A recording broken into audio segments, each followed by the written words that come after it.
versets, vous répétez après moi, d'accord? Shir HaMa'alot, Mima'amakim Kerati Adonai, Adonai Shim'a Bekoli, Tiyena Oznecha Kashuvot, Lekol Tachanunai, Im Avonot Tishmaria, Adonai Mi Ya'amod, Ki Imcha Haslicha, Leman Tivare, Kiviti Adonai, Kifta Nafshi, Velidvaro Ochalti, Nafshi l'Adonai, Mishomrim Laboker, Shomrim Laboker, Yachel Israël El Adonai, Ki im Adonai HaChesed, Veharbe imo Pedut, Vehu Yivde et Israël, Mikol Avonotav. C'était le chapitre 130. Tous les chapitres sont bons à dire. Oui, 91, 130, 142. Ceux-là en particulier. Je vous prie de m'excuser. Ça fait plus de 24 heures qu'on me demande « dis un mot ». Et quand c'est le chaos dans le cerveau, il n'y a rien qui sort. Donc ce matin, c'est la première fois où voilà, j'ai pris un certain nombre d'anxiolytiques, je vous avoue, pour pouvoir venir. Et en fait, ça me donne des forces. De devoir dire des choses, ça me donne des forces. Très concrètement, le dernier message que j'ai eu de mon fils, c'est ce matin à 9h et quelques. On y va, maman, je vous aime.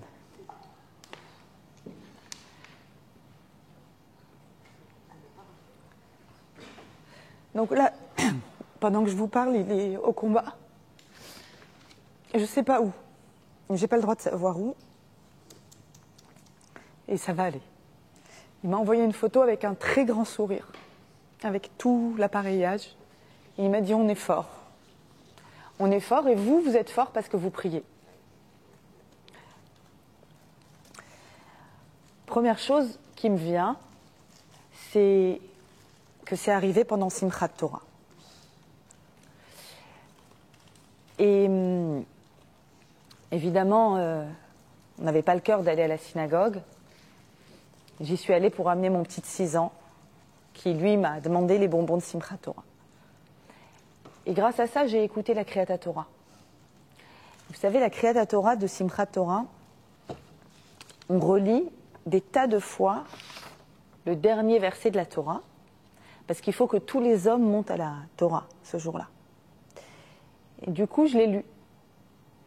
Et d'ailleurs, il a un nom très connu, ça s'appelle Meona. Tout le monde a entendu parler de Meona de Simchat Torah. Mais jamais on l'avait lu avec ce regard-là. Je vais vous lire ce qu'on a lu pendant que ça commençait. Que veut dire le mot Meona?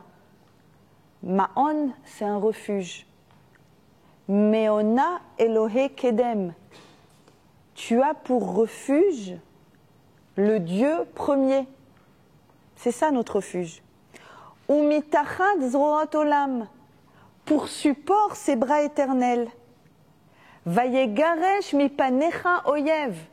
Il écarte devant toi l'ennemi. Vayomer hashmed. Il décrète sa ruine. Vaishkon Israël betach. Alors Israël réside avec sécurité. Badad en Yaakov. Elle coule solitaire, la source de Yaakov. Elle eretz dagan tirosh. Sur une terre riche de blé et de vin. Af shamav ya'arfutal. Sous des cieux qui lui versent la rosée. C'est le jour où on faisait Birkat HaGeshem. Et voilà le dernier verset. Ashrecha Israël. Heureux es-tu Israël. Mi kamocha. Qui est comme toi. Am nosha ba'Hashem. Un peuple qui est sauvé par Hachem. Magen ezrecha. Bouclier qui te sauve. Va'asher cherev ga'avatecha, il est aussi le glaive qui te fait triompher. Écoutez, veikachashu oivecha lecha, tes ennemis ramperont devant toi. Ve'ata albamotemo tidroch, et toi, tu fouleras leurs auteurs. Toutes les choules disaient ce verset en continu, dès le début de l'opération, en continu en Eretz Israël et le lendemain en continu en France. On ne doit pas avoir peur. Regardez ce qu'on a avec nous. Le moment où est déclarée la guerre n'est pas un moment anodin. Si Akadosh Baruch Hu a fait que ça se déclare le jour de Shmini Atzeret Simchat Torah, le jour où on termine la Torah et on recommence la Torah, Hachem nous envoie par là un message. D'abord, un premier message, c'est que c'est un moment de Simcha. Ce qui signifie que, disait le rabbi de Lubavitch, il y a 50 ans au moment de la guerre de Kippour, il disait, on n'a pas le droit de dire Tachanoun aujourd'hui. Les Tachanounim, c'est les supplications, dans les moments difficiles. Tout le mois de Tishri, on a l'habitude de ne pas faire de Tachanoun. Parce que tout le mois de Tishri est un mois de joie. Et le rabbi disait il y a 50 ans, c'est pas le moment de jeûner. C'est pas le moment de se mettre au sol et d'hurler. C'est le moment de faire ce que le peuple d'Israël est dans la joie. Qu'est-ce qu'on fait quand on est dans la joie? Qu'est-ce qu'on fait le jour de Simchat Torah? On danse tous ensemble. C'est le moment, disait le rabbi, de l'unité. C'est le moment d'exprimer, c'est ça qu'Hachem en tout cas attend de nous, de montrer à quel point on est une seule et même entité. Et je voudrais rajouter à cela qu'à mon avis, notre rôle à nous, et c'est ce qui m'a motivée à venir ce matin, notre rôle à nous, les femmes, est un rôle décuplé, encore beaucoup plus important dans cette histoire. J'ai eu l'idée de monter un groupe WhatsApp de mamans de soldats. On est déjà une trentaine de mamans, dans un seul objectif, de s'encourager, de sentir qu'on n'est pas seul. Chacune n'est pas seule à broyer du noir, et au contraire, si on se met tout ensemble, il y a de la lumière qui va arriver. Comment j'ai eu cette idée? Je suis arrivée à Simchat Torah en larmes, je vous dis pour amener mon petit, et là j'ai vu une autre maman de soldat de ma communauté qui m'a pris dans ses bras et qui avait une sérénité en elle. Et je lui ai dit, fais-moi une intraveineuse de sérénité, de ta sérénité. Et ça a marché. Et ça a marché. Je suis sortie en souriant. Et je me suis dit, c'est de ça. Ça, c'est notre force. Le fait d'être ensemble et de s'apporter des forces l'une l'autre. J'ai aussi réalisé que quand on est seul, voilà, j'ai senti que quand je suis seule avec mes pensées et que quelqu'un vient gentiment me dire « oh, ça va », je m'écroule. Parce que l'autre est là pour me porter. Mais quand tout d'un coup, c'est moi qui suis là et qui dois porter, plus du tout. Plus du tout. J'ai compris ça dans une scène qui était assez surréaliste. C'était Simchat Torah chez nous, c'était plus Yom Tov en Israël. Les rabbanim nous ont dit qu'on avait l'obligation de parler avec notre fils, c'est Pikuach Nefesh. Donc une femme de ménage a fait l'appel en vidéo. Je ne sais pas si vous imaginez, on est tous avec la plata, avec le Yom Tov, et notre fils en tenue de combat en face. Il nous donne des nouvelles, il est souriant. Il attendait l'hélicoptère qui devait l'amener vers le sud.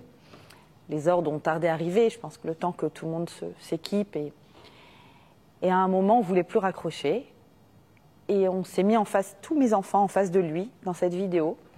Comme ça, et on a commencé à chanter à Cheinu Kol Bet Israël, à Netunim Batsara, tous nos frères qui sont en souffrance. Hamahakom Yerachem, Yerachem. Qu'Hachem ait pitié de nous, qu'Hachem ait pitié de vous. Et on chantait tous ensemble avec lui, chantait avec nous. Et là, c'est ma fille de 12 ans qui s'effondre littéralement. Et quand je la vois s'effondrer comme ça, je la prends, je la soutiens et je lui dis non, il a besoin de toi. Tu peux pas. Et je me suis dit, mais comment j'ai la force maintenant de tenir? J'ai dit, voilà, j'ai compris. En fait, chez la maman, il y a cette force incroyable, c'est que quand elle s'occupe que d'elle, elle s'effondre. Mais quand elle s'occupe des autres, c'est une Wonder Woman. Et donc, on est obligé de s'occuper. On est obligé, on n'a pas le choix. On n'a pas le droit d'être passif devant les nouvelles, ça ne sert à rien, c'est du Yetzer Hara. Ça ne sert à rien, c'est lui qui nous sauve. Par le moyen d'eux, mais c'est lui, c'est Akadosh Baruch Hu. Donc on doit se tenir absolument et impérativement les unes les autres. Et ça, ce que je suis en train de vous dire, c'est écrit dans la paracha de cette semaine. Rien n'est hasard. On va lire Parashat Bereshit. Parashat Bereshit, c'est l'histoire d'un monde dans lequel il n'y avait que du Tov, que le jardin d'Éden, et a été introduit la mort dans le monde, a été introduit la souffrance dans le monde. On connaît l'histoire, le Nachash, le serpent, ils consomment du fruit interdit, et une fois qu'ils ont consommé, ils se cachent, Hachem les appelle, Ayeka, où en es-tu, remets-toi en question, et ils se font des vêtements, et il va y avoir la conséquence pour la terre qui va produire des ronces, la conséquence pour Adam qui va travailler à la sueur de son front, la conséquence pour Ève qui va vivre du Etsev, du Itzavon. Je vais expliquer ce que c'est.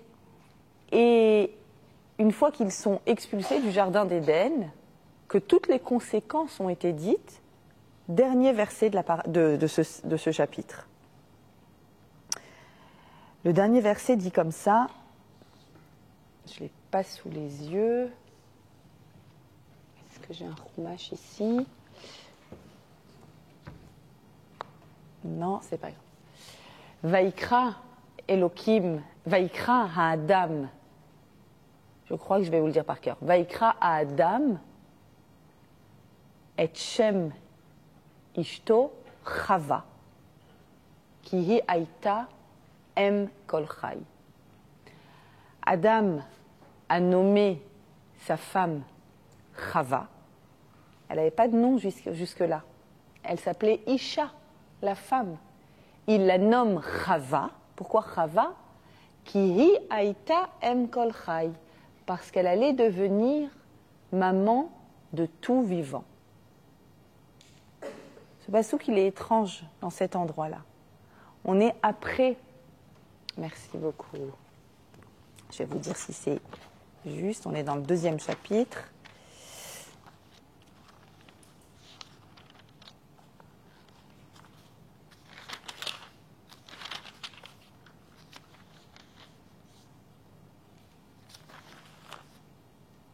Voilà.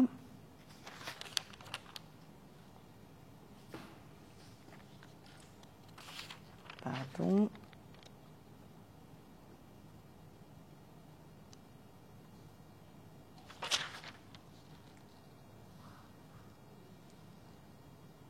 Vaikra, exactement. Vaikra à Adam Shem Ishto Chava. Bon, c'est, voilà, exactement. Ki aïta em kol chai. Et ensuite, le dernier verset, Vayas Hashem Elohim le Adam ou le Ishto kutnot or vayalbishem. Il leur a fait des vêtements de peau et il les a vêtus. Donc le dernier verset, la dernière chose que fait Adam à la fin de l'histoire du fruit défendu, c'est de nommer, de donner un nom. Vous savez qu'un nom en hébreu, c'est Shem. Shem, c'est l'essence, c'est la direction. Sham, là-bas. Là-bas, c'est-à-dire quelle est ta destination? Quelle est ta destination, Chava, maintenant dans le monde? Ta destination, c'est d'être Em Kol Chai. Chava, vous entendez le mot Chava et Chai. C'est pas Chaya, c'est Chava. Rav Shimshon Refaïlir, je pose la question, alors pourquoi il l'appelle pas Chaya? Chaya, tu vas être la maman de tout vivant. Pourquoi Chava? Il explique que Chava, le Vav, c'est 2 Yud. Ça veut dire, c'est Chaya au carré. C'est 2 fois Chaya. Pourquoi? Dit Rav Hirsch, celle qui donne la vie. Je vous cite Rav Hirsch dans le texte. Adam sait maintenant qu'il va mourir, et il sait aussi que sa femme donnera naissance. Il l'a alors appelée Chava, car elle est source de vie. Adam aurait pu être en colère d'avoir été chassé de Éden par sa faute, mais il l'appelle précisément par son plus grand nom parmi ses missions. La frustration a été décrétée à l'homme et à la femme, le fameux Etsev. Mais la femme a un plus grand mérite, car elle annule la frustration qui lui a été imposée. Elle est celle qui sauve de la mort, elle donne la vie, et par son mérite, l'homme devient immortel. Et observe, regarde, il ne la nomme pas Chaya, mais Chava, c'est-à-dire celle qui fait revivre aussi spirituellement. Pourquoi 2 fois Chaya? Chaya parce qu'elle donne la vie physiquement, et Chaya parce qu'elle donne la vie spirituellement. C'est-à-dire que quand quelqu'un est abattu, elle a la force de le ramener à la vie intérieure, à faire rebattre son cœur et son âme spirituelle. Elle est celle qui donne des forces. Vous avez vu la vidéo de la grand-mère qui s'en est sortie en donnant à manger aux terroristes? Si ça, c'est pas du génie. C'est Yehudit des temps modernes qui donne à manger aux commandants. Otages. 2 grands-mères, une grand-mère et un grand-père à Ofakim, otages. Elle est venue apporter du thé et des gâteaux aux terroristes. Mesdames, vos thés et vos gâteaux sauvent des vies, sachez-le. Ça fait gagner du temps, le temps que les commandos arrivent et les éclatent. Oui, c'est comme ça. Des fois, il y a des méthodes, ce sont les méthodes de M. Kol Chai, tout simplement.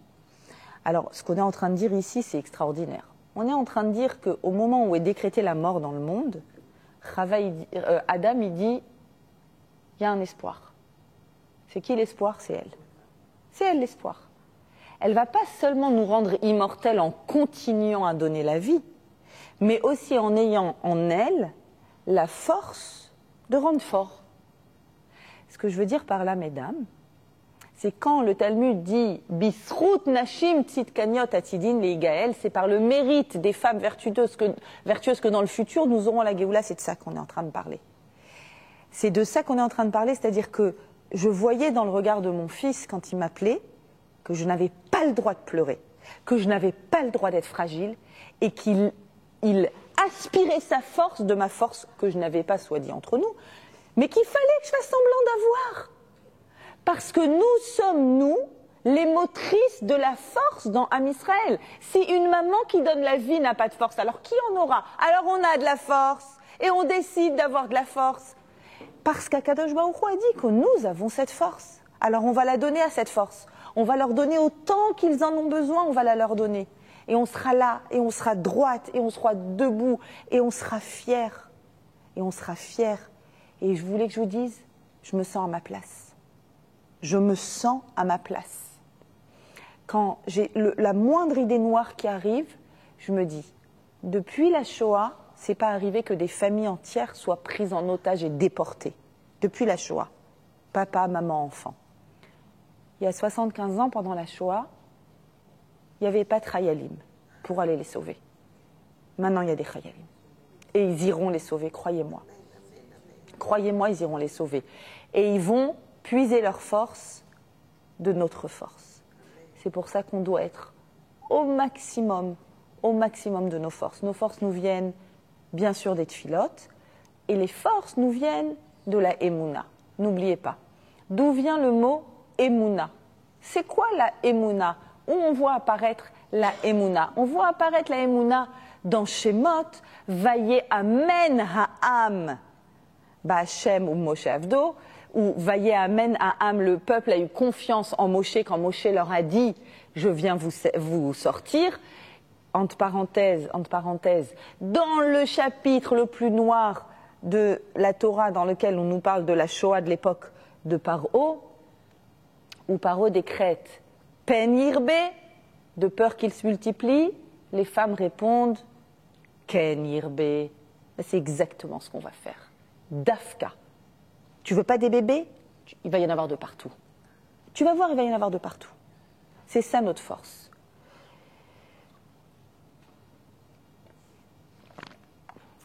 La Emouna vient du mot M.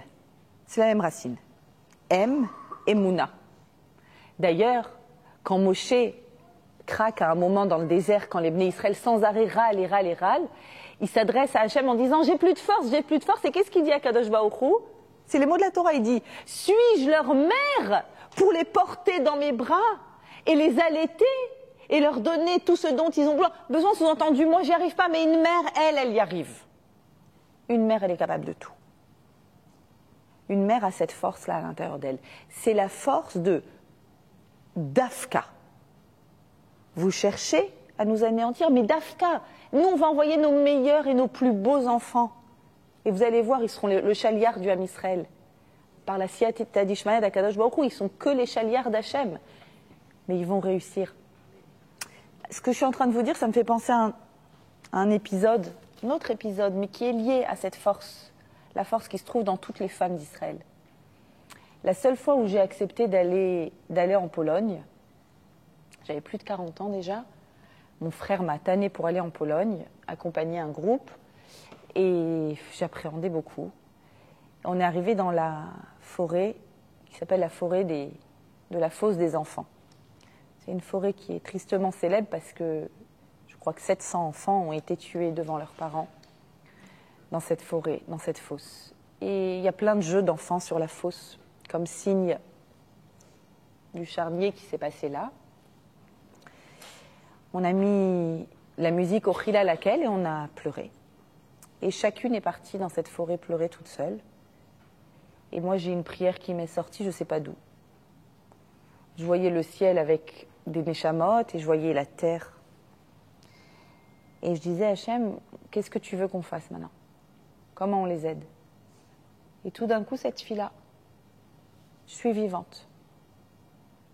Eux, ils nous ont tués pen yirboué. Je veux ken yirbé. Envoie-moi encore. Envoie-moi encore un enfant. Même si médicalement, ce n'était pas possible. Donne-moi un enfant d'ici que je le ramène. 15 jours après, je suis tombée enceinte miraculeusement de mon petit dernier. Miraculeusement. Et pendant toute ma grossesse, on a dit c'est un petit Polonais celui-là. C'est la réponse. C'est la réponse juive. La réponse juive, c'est tu veux pas, ah bah tu vas voir. Am Hanetzach, le peuple de l'éternité. Nous sommes le peuple de l'éternité. Alors, quand Adam et Chava ont pris du fruit interdit, la conséquence, c'était quoi? La conséquence, elle s'appelle Etsev. Etsev, on le traduit par tristesse, mais ce n'est pas exactement ça, ou Itzavon, le texte de la Torah dit Be-Itzavon, avec Itzavon, je vais le traduire comme ça, Tochalna, tu mangeras avec Itzavon, ou avec Itzavon, tu feras grandir tes enfants, donc c'est répété 2 fois, pour l'homme et pour la femme. Et Rav Hirsch, toujours, s'empare de cette question, il dit, c'est quoi Itzavon? Nous, on a l'habitude de traduire Etsev par tristesse. Rav Shapira dit que le mot Etsev, regardez comme c'est intéressant, c'est Etz, Etz c'est un arbre, mais après il y a la lettre Bet qui l'enferme, qui enferme l'arbre. Ça veut dire que c'est un arbre qui a un potentiel de croissance, mais qui est enfermé. C'est-à-dire, il y a une force de croissance qui est bloquée. C'est quoi la tristesse en fait? C'est quand tu as envie et besoin de t'épanouir, de t'étendre, mais tu es coincé. Tu n'arrives pas à t'étendre. Le Etsev dit Rav Hirsch, il le dit dans un langage plus moderne, 19e siècle, il dit le Itzavon, en français moderne, c'est la frustration. N'est-ce pas qu'on est frustré quand on sent qu'on peut, qu'on doit, qu'on a une force, qu'il faut que ça sorte et ça ne sort pas? Regardez les mots de Rav Hirsch. Il dit, c'est le principe éducatif, le Itzavon, jusqu'à aujourd'hui. Sous-entendu, un enfant doit être d'une certaine façon frustré. Pourquoi? La frustration libère l'homme et précise en lui sa part de bien et sa part divine, sa part spirituelle. Elle annule sa dépendance envers le monde extérieur en la bénédiction ou la malédiction de la terre, c'est-à-dire que, au lieu de croire que c'est la terre qui va décider, c'est l'économie du monde qui va décider si cette année je vais gagner ma vie ou pas, c'est les conditions extérieures qui vont décider, non. il se sentira rassasié et valeureux uniquement par sa confiance en Hachem. Il ne sera heureux de ce qu'il a et considérera que c'est bien uniquement en traversant des frustrations, des efforts et des difficultés. Et c'est ainsi que sa vie matérielle sera pour lui un rappel, j'explique tout de suite, écoutez, que pas tout ce qui est amer est mal, et le bien n'est pas toujours doux. J'explique. La frustration, c'est-à-dire le sentiment que ça ne marche pas toujours comme on veut. Pourquoi c'est quelque chose qui est positif et qui répare de la faute primordiale? On en a besoin.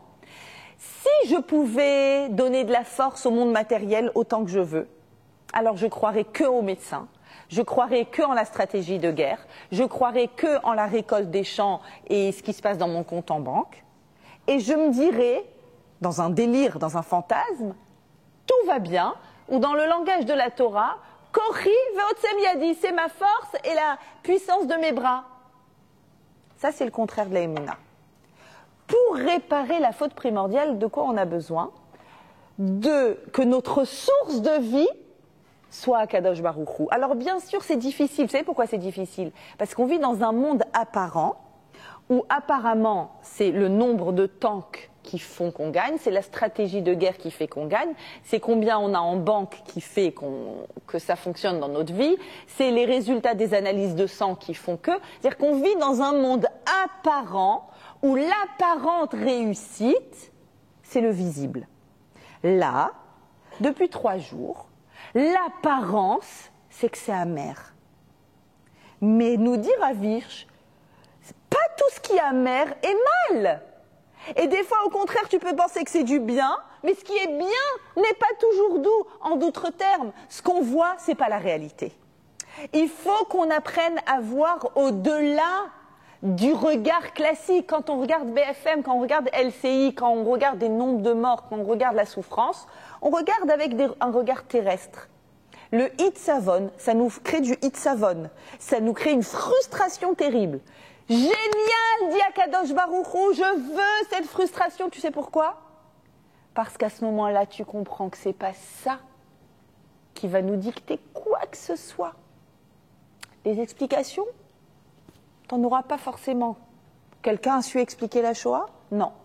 On sait juste qu'on est là, qu'on est encore plus fort qu'avant, que maintenant on a une armée, que cette armée c'est une armée aujourd'hui qui fait la Torah, qui fait les mitzvot, qui met des tzitzit. Vous avez vu des vidéos de gens qui leur fabriquent des tzitzit, c'est le plus beau gilet pare-balles qui soit, qui vient d'un autre monde.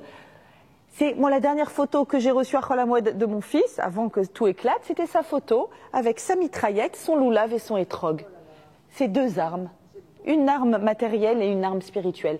On a une armée qui a confiance en Akadosh Baruch Hu. On a un peuple qui a confiance en Akadosh Baruch Hu.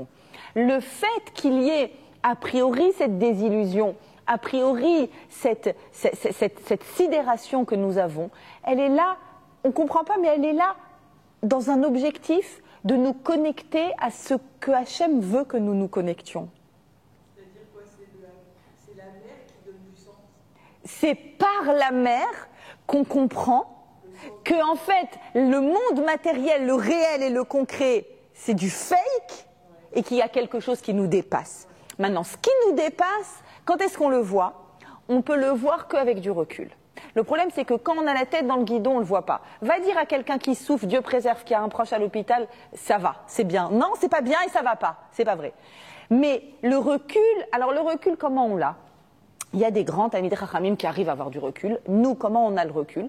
Moi, je pense, personnellement, ce qui m'apporte du recul, c'est d'avoir une vision macro, c'est-à-dire de tenter d'avoir une vision historique de l'histoire du peuple d'Israël. J'ai lu un Mahamar du Rabbi, la veille de Rosh Hashanah, qui m'a fait beaucoup de bien, dans lequel il posait la question, comment ça se fait? On passe tous devant un Kadosh Baruch Hu, c'est une journée terrible, où vont être décidées les guerres et les paix. Et nous, on est là, et on fait la fête, et Shana Tova, et la pomme et le miel. Pourquoi? Il dit parce que c'est vrai qu'à l'échelle individuelle, on a peur à Rosh Hashanah. Mais à l'échelle collective, qu'est-ce qu'on a l'obligation de regarder? L'histoire d'Israël. Et l'histoire d'Israël, c'est qu'on a une promesse, c'est qu'Israël est éternel. Aucun pays au monde n'a survécu depuis 3500 ans sans avoir la Rome, la Grèce antique, et je vous en passe, sans subir de pogroms. Personne n'a survécu. Nous, avec tous les pogroms, Bechol, Dor, Vador, on me dit, Malenu, le Chalotenu, on dit ça à Pessah. Pourquoi? Pas pour être mchon, c'est un jour de fête, Pessah. C'est pour dire, t'inquiète pas, on a une promesse d'Akadosh Baruch Hu qu'on est Am Hanetzach, on est le peuple éternel. Donc regardez, avec le recul, est-ce que le recul nous enlève la souffrance de tout ce qui s'est passé? Jamais, jamais, jamais. C'est juste la Emouna d'Akadosh Baruch Hu, qu'il gère son monde, il conduit son monde. Mais en tout cas, le fait de prendre du recul et d'avoir un regard historique sur Israël, ça apporte une sérénité extraordinaire. Nous vaincrons, c'est tout, point, c'est tout, nous vaincrons. Maintenant, pour vaincre, qu'est-ce qu'il veut Akadosh Baruch Hu? On a dit Em Kol Chai. Pourquoi Em Kol Chai, c'est la Emouna? Parce que la maman, elle est capable de porter autre que elle. Ça veut dire à l'échelle de nous tous, c'est quoi la Emouna? C'est cette possibilité à porter l'autre. Ok? Il faut savoir que quand les Bnei Israël sont rentrés en Eretz Israël, à l'époque de Josué, ça a duré 14 ans, la conquête d'Israël. Maintenant, il y avait certaines parties d'Israël qui étaient déjà conquises, où ils étaient déjà installés, où ils avaient déjà les fruits de leurs champs. Mais tant que tout le monde n'était pas installé, ils ne pouvaient pas faire la mitzvah de Bikurim, c'est-à-dire d'amener au temple leurs premiers fruits. Pourquoi? Eh bien, parce que le rabbi explique. Pourquoi? Parce qu'il n'y a pas moi et eux. Il y a nous. Il n'y a qu'un nous de Eretz Israël. Il n'y a pas un, ça y est, moi j'ai fini ma guerre de mon côté, je vais aller amener mes fruits, et toi, bientôt tu l'auras fini. Non. En fait, tant que eux n'ont pas fini, moi aussi j'ai pas fini. En fait, vous et moi c'est pareil. Et on amènera nos bikurim que tous ensemble. Ça veut dire que la guerre, c'est une guerre où on est tous dedans. Maintenant, je vous l'ai dit, comme ça arrive dans une période de simcha, dans laquelle on ne dit pas tachanoun, notre obligation, là, c'est l'obligation de ce qu'on fait à Simchat Torah, c'est-à-dire le ensemble, le cercle. Le cercle du Simchat Torah, c'est le commun, le tous ensemble. On ne peut pas être là l'un sans l'autre. Rabbi Shimon Bar Yochai dit qu'au moment du Matan Torah, du Sinaï, s'il avait manqué un seul juif au pied du Sinaï, Hachem n'aurait pas pu donner la Torah. Quel que soit ce juif. S'il en manque un, ce n'est pas possible. Donc on va essayer de comprendre maintenant. Je vais tenter avec difficulté de comprendre comment, malgré tout, comment chez Hachem, l'éloignement, en fait, signifie la proximité. Je vous ai dit, quand on prend du recul et qu'on a un regard macro, on a un regard sur Am Israël et on sait qu'on vaincra. Et en attendant, ce qu'on ressent, c'est de l'éloignement. Alors, je voudrais vous rappeler, quand Moshe est appelé pour libérer le peuple d'Israël de la première Shoah, celle de l'Égypte, il y a un dialogue surréaliste entre lui et Hachem. Et j'espère que ça va nous apporter un début de réponse. Il ne veut pas y aller. Vous vous souvenez qu'il ne veut pas y aller? Non, c'est pas à moi d'y aller, envoie mon frère, ils vont pas me croire. Bon, tac.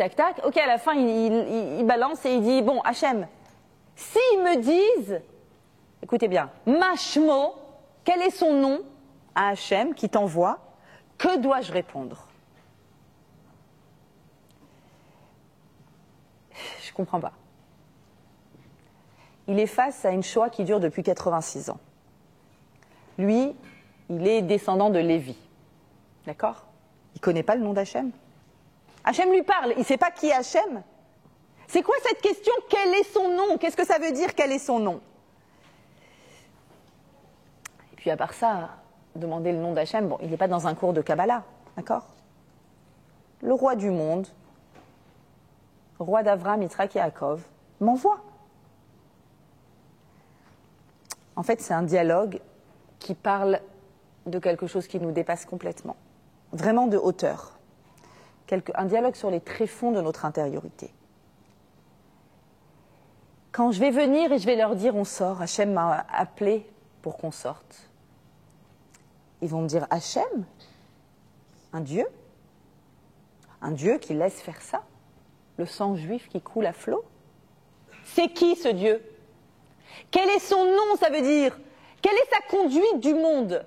Comment conduit-il le monde pour que soit possible une chose pareille? Des bébés, des vieilles dames, des enfants, des familles, des centaines de morts. Comment c'est possible? C'est qui ce Dieu? Et Moshe demande à Hachem, je dis quoi? Qu'est-ce que je dis? Et Hachem leur répond. Tu leur diras que je m'appelle Eheye Asher Eheye. Je serai celui que je serai. Au futur. Il continue, il dit... Donc, cette première partie signifie, à notre niveau, ce qu'on peut comprendre, je pleure avec eux, je crie avec eux, j'hurle avec eux. Je pleure tellement avec eux que là, maintenant, je me dévoile à toi dans un tout petit buisson épineux pour montrer à quel point je souffre, moi, avec eux. Je suis en train de souffrir avec eux. Zéchemi Léolam, c'est mon nom pour toujours. C'est-à-dire, Zéchmi, c'est quoi le Shem d'Hachem? C'est la Havaya, Yudke Vavke. Le nom Yudke Vavke, c'est le nom de la Rachamim. C'est le nom de la miséricorde. Je reste le nom de la miséricorde quand tu as l'impression, quand toi, dans le monde où tu es, tu as raison de poser ces questions. Je veux juste que tu saches. Aïe, Asher, je suis avec toi. Je pleure avec toi, je souffre avec toi. Dans le verset que je vous ai cité tout à l'heure, où il y avait écrit, à la Simchat Torah, on lit Am Nosha Ba Hashem, un peuple qui est protégé. Ba Hashem, ça veut dire dans Hashem. Première explication, par Hashem. Deuxième explication, ça veut dire quoi? Dans Hashem. En fait, quand le peuple d'Israël est protégé, c'est Hashem qui est protégé, entre guillemets, qui viachol. Son nom est associé à nous, Ba Hashem. Ce qui nous arrive, lui arrive. Je resterai toujours, Zeshmi Leolam, il dit, je resterai toujours le nom Havaya de Rachamim. Mais, alors comment c'est possible? Vezezichi le dordor. Mais c'est mon souvenir pour toutes les générations. Zichi, ce que vous vous souvenez. C'est-à-dire, ça ne se voit pas toujours que mon nom est un nom de Rachamim. Mon amour ne s'exprime pas toujours par un chibouk, par un enlacement. Des fois, je suis obligée d'utiliser l'apparence d'un éloignement. Mais je veux que tu saches que cet éloignement, tu leur diras. Je veux que tu saches qu'il est rempli de rachamim, de miséricorde. C'est une miséricorde qui s'exprime dans l'éloignement et la douleur, mais c'est une miséricorde. On ne le voit pas en bas, dans le monde d'en bas. On sait que quand Titus est arrivé dans le temple et a détruit le temple, quand ils sont arrivés dans le Saint des Saints, ils n'ont pas compris. Ils ont vu les Krouvim enlacés l'un avec l'autre. Personne ne comprenait. Quand ils sont enlacés, ça veut dire qu'Hachem nous aime. Normalement, quand Hachem est en colère, il se donnait dos. Et il voit ça, il dit, c'est ça qu'ils ont les Juifs dans le Saint des Saints, un enfant et une fille, un garçon et une fille enlacés, amoureux comme ça. Et c'est le signe de l'amour entre Hachem et son peuple. Pourquoi il fallait qu'on voie ça? Pour qu'on sache que dans le moment de souffrance apparente, en fait, c'est là où Hachem il nous fait le plus incroyable enlacement. En réalité, Hachem a fait que tout ça, ça arrive à la fin des fêtes de Sukkot, qui sont les fêtes les plus empreintes de joie, et dans laquelle il y a eu le plus de prières, le plus de slichot, le plus de kippour. C'est-à-dire qu'on est encore rempli comme une grenade de mérite. On n'a pas eu le temps de fauter, on n'a pas encore eu le temps de faire des bêtises. Pourquoi? Parce qu'Hachem, il nous montre que c'est grâce à tous ces mérites-là que maintenant va y avoir la délivrance. Il utilise nos mérites tout frais de maintenant. Il y a une chose qui est interdite à dire, dit Rav Yaakovson, c'est de la kfira. C'est hérétique de dire on n'a pas assez bien prié, on n'a pas fait teshuva. On a fait teshuva, on a prié, on a été un peuple magnifique, magnifique, extraordinaire. On est un peuple magnifique et extraordinaire. Vous le voyez en Eretz Israël. Et ça, c'est exactement ça qu'Akadosh Baruch Hu, il voit et il dit waouh, je vois comment vous vous enlacez, je vous enlace. Vous ne le sentez pas encore comme une étreinte. Je vous assure que c'est une étreinte, je vous assure. Je vous aime tant, il nous dit. Il y a une histoire chassidique qu'on raconte au nom de, moi je l'ai entendu au nom du Chavetz Chaim, au nom du Maguide de Mezritch, peu importe au nom de qui. Il est en train d'étudier, il a son petit-fils qui a 5-6 ans, qui arrive en pleurant chez lui. Qu'est-ce que t'as, mon chéri? Je pleure parce que j'étais en train de jouer à cache-cache avec mes copains. Je me cachais et ils m'ont cherché, ils m'ont pas trouvé. Et à la fin, ils en ont eu marre, ils sont allés jouer ailleurs. Et ils ont arrêté de me cacher, de me chercher. Et le Maguide se met à pleurer. Et il dit, c'est ça. C'est exactement ça que vit Akadosh Baruch Hu. C'est vrai, on vit Esther Panim. Hachem se cache et il veut juste qu'on le cherche. Et des fois, on est tellement bête. On dit, on ne l'a pas trouvé, on arrête de le chercher. Et alors Hachem, il sort de sa cachette et il pleure et il dit, mais pourquoi vous ne me cherchez pas? Pourquoi vous ne me cherchez pas? C'est ça qu'on est en train de vivre maintenant. C'est ça. La seule chose à faire aujourd'hui, c'est être ensemble. C'est de dire qu'on a besoin de tout le monde et que notre amour est plus fort que leur haine. C'est ça. La réponse, c'est que notre amour est plus fort que leur haine. Cette réponse, on l'a même dans la paracha de la semaine, dans la paracha de Bereshit. Je voudrais vous lire un midrash, si j'ai encore quelques minutes, dans Bereshit. Dans Bereshit se passe le premier attentat au monde, Caïn et Hevel. Quand Caïn tue Hevel, il tue un quart de l'humanité. Et le texte nous dit que il dit « Suis-je le gardien de mon frère ?» vous vous souvenez. Et puis, je vais vous lire ce que le Yalkut Shimoni, le Midrash, dit. C'est écrit en tout petit. Hakelev she'aya meshamer tsono shel Hevel, hu haya meshamer nevelato mikol chayot hasadeh. Le chien qui était responsable du troupeau de Hevel a décidé de protéger, de garder la dépouille de Hevel de tous les animaux des champs. Ok. Vehayu Adam et Chava, yoshvim ou bochim ou mitablim. Adam et Chava s'assoient à côté du corps de leur fils, pleurent et sont en deuil. Velo hayu yodim malaasot. Ils ne savaient pas quoi faire. Vous imaginez la scène. Question. Qu'est-ce que ça veut dire, ils ne savent pas quoi faire? Parce que c'est la première fois qu'ils voient quelque chose. Ouais, sauf qu'ils ont entendu Hachem leur dire, en sortant du Gan Eden, vous venez de la terre et vous retournerez à la terre. Donc ils devraient savoir quoi faire. Explication du Yalkut Shimoni. La asot, Asher bara Elokim la asot. Le mot la asot, c'est quoi? La asot, c'est transformer le monde pour le rendre meilleur. Lo yadou ma la asot. Comment est-ce qu'on fait pour transformer le monde pour le rendre meilleur? C'est ça qu'on ne sait pas. En d'autres termes, ils sont en train de dire comment on continue. Ça y est, on baisse les bras. Comment on continue? Comment je me lève à partir de là? Regardez la réponse du Midrash. Orev echad shemet re'u amar. Ani melamed la adam ze malaasot. Un corbeau dont le corbeau conjoint venait de mourir arrive et dit « Moi, je vais enseigner à Adam quoi faire avec le corps de son fils. »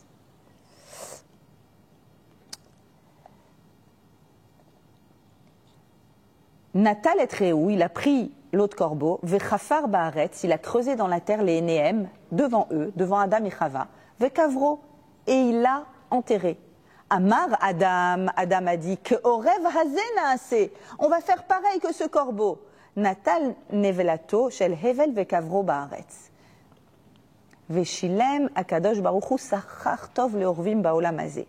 Donc Adam a pris le corps de son fils, l'a enterré, et Akadosh Baruch Hu a donné une grande récompense au corbeau dans le monde pour ça. Qu'est-ce que c'est que ce midrash? On ne sait pas par où le prendre.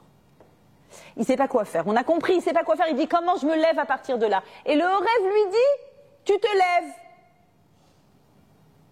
Tu fais quoi? Comment il lui dit tu fais? Le rêve lui-même, le corbeau, va enterrer un autre corbeau, la corbette. Pourquoi c'est incroyable que ce soit le corbeau qui enseigne ça? Le corbeau est connu pour être le plus cruel des oiseaux. Pourquoi? C'est le seul oiseau qui met au monde des petits et qui les abandonne. Et à ce moment-là, le corbeau se propose devant Akadosh Baruch Hu pour faire preuve d'amour. Il n'est pas capable d'être là pour ses petits vivants, mais il est capable d'être là pour ses petits morts. Et là, Adam, il comprend. Il dit, j'ai compris. La mort, en fait, notre amour est plus fort que la haine dans le monde. C'est ça que le corbeau m'a enseigné. Il peut y avoir de la haine dans le monde. Un corbeau qui ne nourrit pas ses petits, c'est quoi? Ils marchent chez même, ils prennent des enfants, c'est quoi? C'est de la haine bestiale, c'est des animaux, c'est des chayotes. Mais notre amour à nous, notre amour, est tellement plus fort que leur haine. J'apprends du corbeau. Je me lève et je continue. On se lève et on envoie nos enfants là-bas. Et on prie. Et je voudrais finir avec encore un dernier mot du rabbi. Un dernier mot du rabbi qui nous dit la chose suivante. Il nous dit que quand on était au pied du Sinaï, il y a écrit qu'on était Belev, on était Keish Echad, Vaïchan Sham Ha'ar, le peuple a campé au pied de la montagne, Vaïchan au singulier, dit Rashi, Keish Echad Belev Echad, comme un seul homme avec un seul cœur. Vous vous souvenez de ce Rashi très connu. Mais c'est étrange, il y a un Rashi un tout petit peu plus haut, qui dit que quand Paro a attelé son char pour aller à leur poursuite, Rashi dit sur place, Belev echad keish echad, avec un seul cœur comme un seul homme. Vaillez et sort Paro, c'est aussi au singulier. Mais vous avez compris qu'il a changé l'ordre. Pour nous, il y a écrit comme un homme avec un cœur, et pour Paro, il y a écrit comme un cœur avec un homme. Et le rabbi explique. Il explique comme ça, au nom de Rav Ashkenazi, qu'en fait, quand il y a écrit Keish Echad, d'abord un seul homme, ça veut dire on est un être. Et de ce fait, comme on est un seul être, on va avoir un cœur commun, une volonté unique et donc une union qui est authentique. L'union authentique du peuple d'Israël vient d'où? Du fait qu'on est une seule entité. Nos âmes proviennent d'Akadosh Baruch Hu. Hachem a mis de son souffle à l'intérieur de nous. Pour Paro, il y a écrit d'abord Lev Echad. Ça veut dire quoi d'abord? C'est un cœur, mais pas qui vient d'un être. Ça veut dire qu'en fait, c'est que par intérêt. C'est pas une vraie réalité. C'est pas une unité réalité, de réalité réelle, authentique. Par intérêt, on va s'unir, mais vous n'êtes pas une unité. Nous, il y a une unité qui crée un cœur. J'ai reçu hier un message qui m'a bouleversée d'une personne qui est vraiment pas pratiquante. Du tout. Du tout. Pas du tout pratiquante. Et cette personne, que j'aime beaucoup, très proche de moi, m'a dit « Je n'ai jamais autant prié de ma vie ». Et le bien que ça m'a fait, de voir qu'une neshama juive, même quand elle se perd, elle est tellement connectée à Kadosh Baruch Hu, tellement connectée. En fait, c'est impossible de déconnecter une âme juive d'Hachem. C'est impossible. La veille de tout ça, donc le soir de vendredi soir chez nous, quelques heures avant Yom Tov, il est là, non? Très bien, alors je continue. quelques heures avant Yom Tov, ma fille me montre un message d'une copine du séminaire en Israël, donc très loin, bref, quelqu'un que je ne connais pas, qui dit « Je connais 2 jeunes hommes israéliens qui sont à Paris et qui cherchent un endroit où faire la fête, où faire qui-douche. » Tout de suite, bien sûr, on les prend. Alors ma fille, elle dit « Mais tu les connais pas, on ne sait pas qui c'est. C'est des juifs. » Mais je ne sais pas quel garant... Enfin, non, c'est des juifs. Akadosh Baruch Hu a fait que ça arrive chez nous, c'est des juifs, ils viennent. Bon, on envoie notre adresse, on a un numéro de téléphone, on en envoie notre adresse. La seule info qu'on a, c'est que c'est des garçons qui ont grandi dans un milieu pratiquant et qui le sont plus tellement. Au contraire, qui viennent. Et on les reçoit. Ils arrivent dans une apparence très moderne, disons.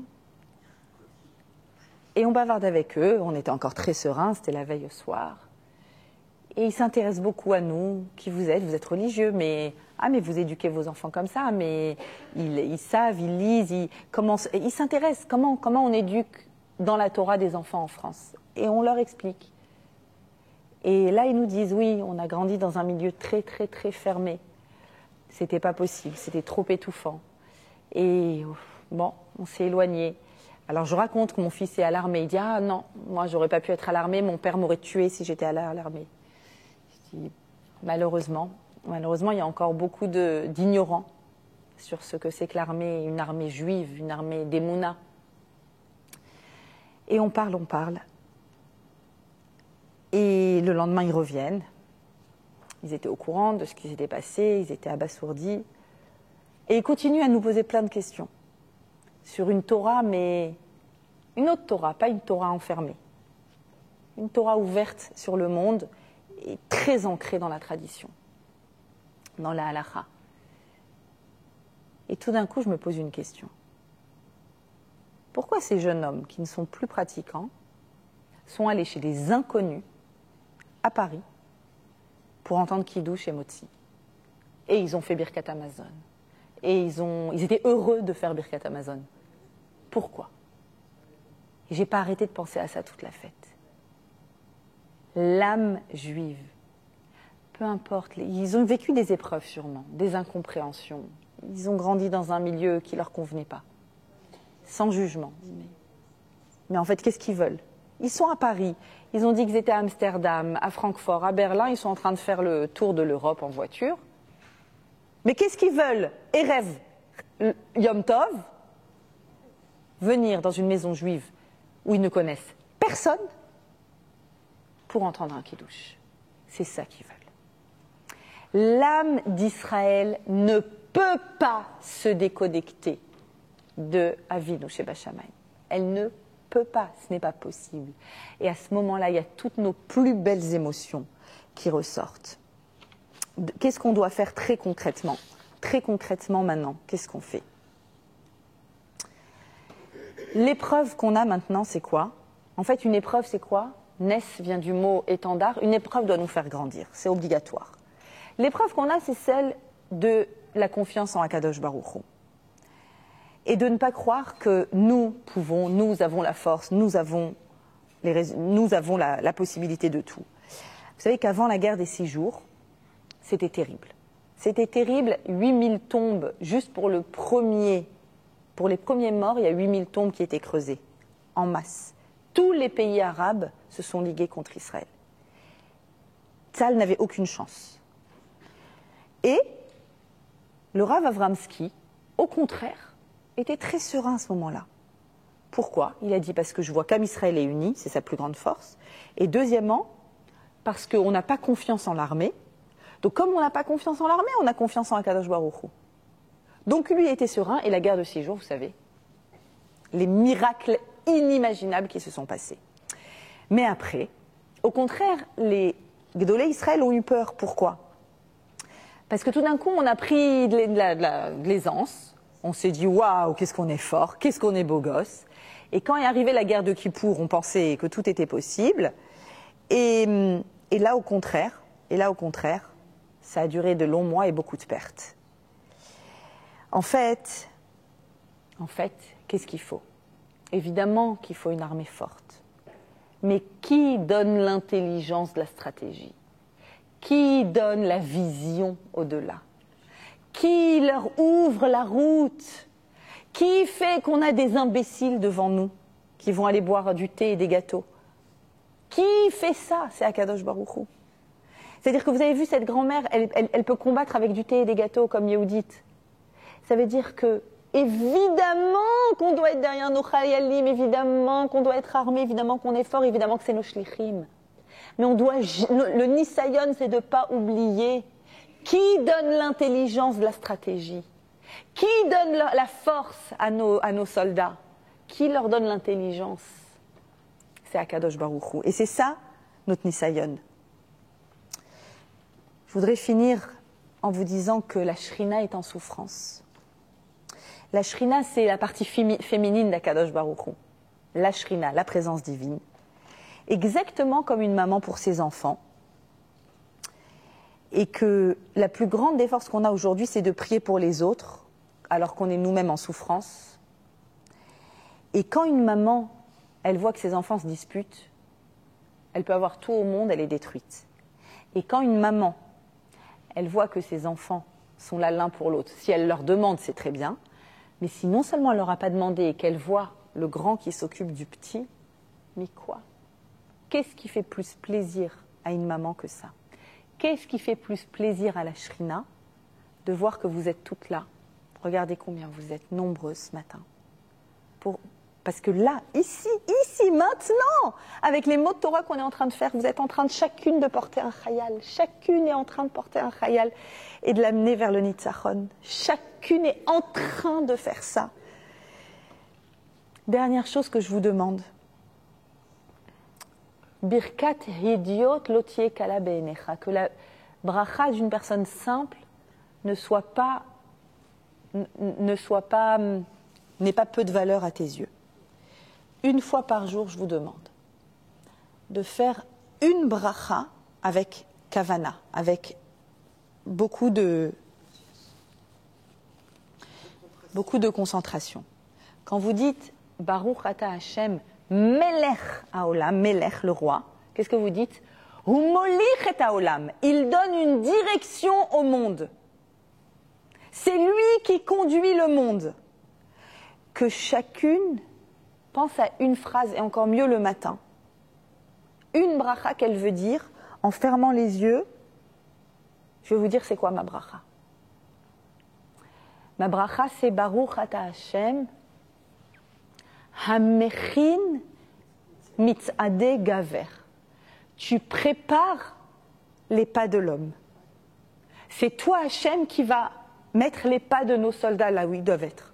C'est toi qui vas les conduire. Et c'est toi qui vas leur donner la force. Et Bezrat Hashem, ils vont vaincre. Et ils vont revenir à la maison.